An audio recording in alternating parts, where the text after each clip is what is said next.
before I went to walking rehab, and then before I went into physio. And there were some mornings where you're in so much pain, you're sort of stiff, don't want to do it. And yet I decided in my mind, I've made that decision. So I was going to be walking again. So I cut off any other option. So what that actually meant was I decided I'm not going to do what I feel. I'm going to do what I want to become. So I said, my identity is someone who's back walking again.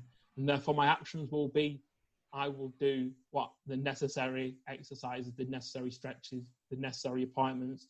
And then I will feel good because I've not lied to myself. I've kept my promise that I'm going to become that.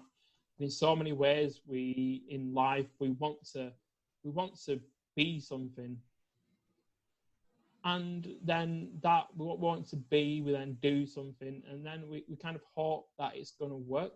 But in so many ways, it's not about what you get. It's about what you become on that journey. And waking up that morning, it made me more resilient. It made my mindset more proactive. It actually started to make me think, I can do it because I'm already doing it every day. Little baby steps. And even on those days where I couldn't step as far and the angles on how I could move my knee were less, I still felt like I was going forward because I knew I had more good days than bad. And really, when those times were hard, I had that power of why. My family, running in the garden with my children. And when you have a motive, you don't need motivation. You will do it. You will get there. And you will have that willpower to push through the pain sometimes, and push through when it's cold and when it's wet. Because when I kind of think about some of the things that I've heard over the years and the people that I've spoke to, something that really stuck in my mind was when people go through SEAL training.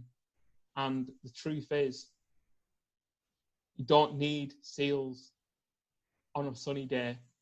You need them when it's raining, when it's cold, when it's hard.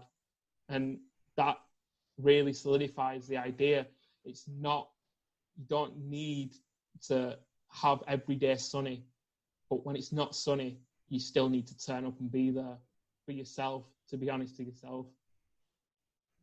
That's incredible. I'm just listening to you and I'm in awe because your strength is just like I can feel it through the screen. And I'm sitting here thinking, I didn't always do all my stretches after my physical therapist came because I was feeling sorry for myself. I'm like, it hurts. I can't stand up on my knee and I can't go down the stairs. And so, I'm sitting here going, man, I wish I would have talked to you a year ago. So you could have motivated me to get up. And it took time, but I'm absolutely amazed by your mentality on this and this whole journey. So I think it's amazing. And I hope everybody that's listening, I hope you're rethinking the strength that it takes to do anything in life. I think we need to listen to him and realize that, gosh, just everything that you're saying, like I need to write it all down again because I can't keep up, but I just think it's amazing. So I appreciate you as a person because, man, I really did. I really should have met you 2 years ago. I think we all go through our own suffering journey differently. And I think a lot of it comes down to if we can practice our self-awareness and our emotional intelligence and be able to dig that bit deeper. I kind of think that in some ways it actually became something that for me forced me outside of my comfort zone and made me grow as a man, as a father, as a husband. And yet some of the people I was there treated alongside, and you start to see the same people on the same appointments as they go through the journey with you. Yeah. And some of them have still got the head down, still blaming the world, still feeling like they're suffering. And everyone has to come to their own point in this. And it doesn't help sometimes with some of the medical staff not being overly positive, not being so careful with the language that they use. Because if they say certain things about your recovery or word things a certain way, they can put limits on you about how well you think you can recover. And that's something as well. Words matter so much when you're in that recovery position. And I had a consultant who was positive about my outcomes. And that again is fuel when you're struggling, that other people believe you can get back on your feet, that they can see that you try and that they're encouraging you. And again, it just comes from that place of having that corner of care, having people that are almost like a team pulling you on when you can't pull yourself through. And for so many people, you don't always have that, but it's just having that little bit of support to just help you start to turn that wheel of blame and fear to look at things. Actually, there's an opportunity here. It's almost that mindset where when it hit me, it felt bad, but I very quickly turned that threat into a challenge. And so many obstacles hit us on our journey. We have to make sacrifices along the way. And I just feel that I was lucky enough to kind of have had those mental health issues and had that redundancy, because it gave me that little bit of, I've already managed to bounce back, so I can do it again. You're so right. I had a couple of doctors tell me I'll never be able to run again. But in my mind, I'm like, oh man, I'm never going to be able to run again. So why do I even try? But there's also that part of me who feels like I need to prove it to myself that I can. So I'm going to try. So it was hard to hear that, because it completely changes your whole mindset, thinking I'm never going to run, but I'm going to run. And I'm going to work on it, and I'm going to try. So I just, listening to you say that, I was thinking, yeah, you know what they do? You go to these medical professionals to, be evaluated, but you also want to hear some positive things. You don't want to hear that you're never going to be able to do this again, because you know what, maybe you can, and you keep working at it. So yeah, not going to stop me. So you also thank you for listening to the Truths We Hide podcast, created and founded by your host, Annette, the founder of A Wild Ride Called Life. Also, a big thank you to all of our sponsors for each and every episode that is aired. We have so much support from them and all of our listeners. You can find more information at www.awildridecalledlife.com. You also present a health and well-being show on a radio station. Yeah, so it's a local radio station close to me, and it's just the ability for me to speak to local people, not only about my journey, but just bringing up topical areas around health and around well-being.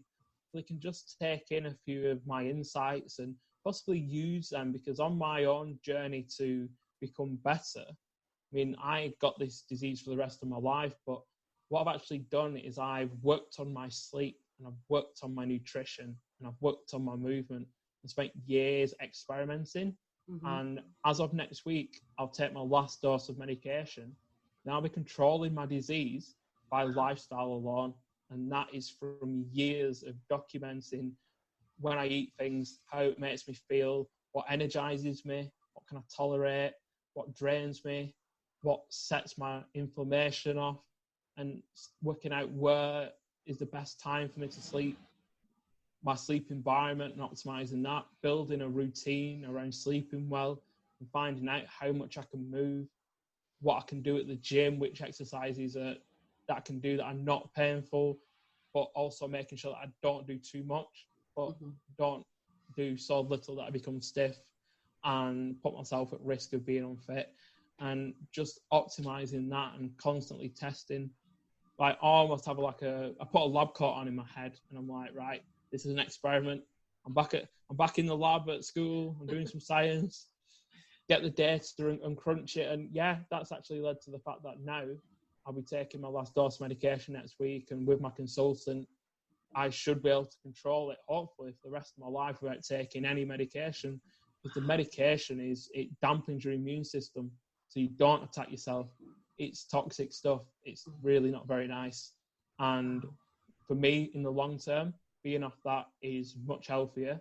If I can do that by controlling it myself, then what can other people do that are already well? Yeah.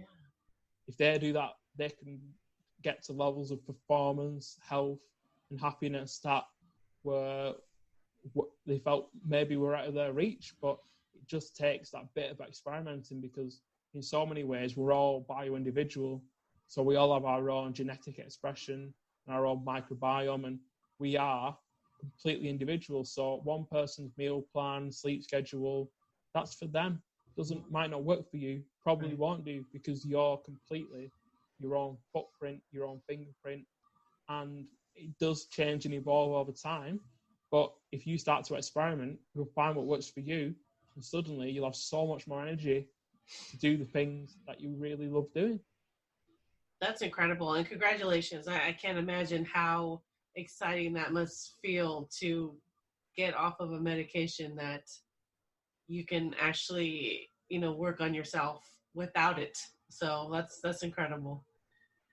So tell us about your book, How to Conquer Anything. Yeah, so it's going to be released at the end of the year.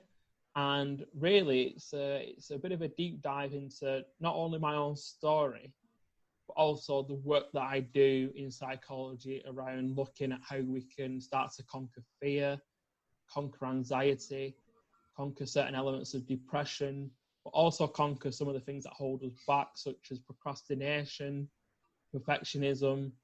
And we take a look at things like addiction, and really how we have to have a lot of these negative emotions, negative thoughts, but how we can start to kind of diffuse the emotion from them, start to look at them a bit more objectively, and how we can almost train ourselves to become a certain way. We can train our brain by doing things over and over again.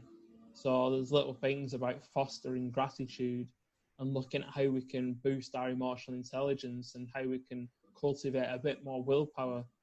And that in so many ways helps us conquer these things that can hold us back, that stop us taking action. And in so many ways, there's little interesting stories in there about when I was talking within the military and explaining that they needed to look at vulnerability as something that they could express. And they were like, well, we're not able to show vulnerability. We have to be brave and courageous in every situation. And I said to them, when you put yourself on the front line and you stand there with your team and someone goes down and you go there, you're being brave, but also you're incredibly vulnerable in that moment.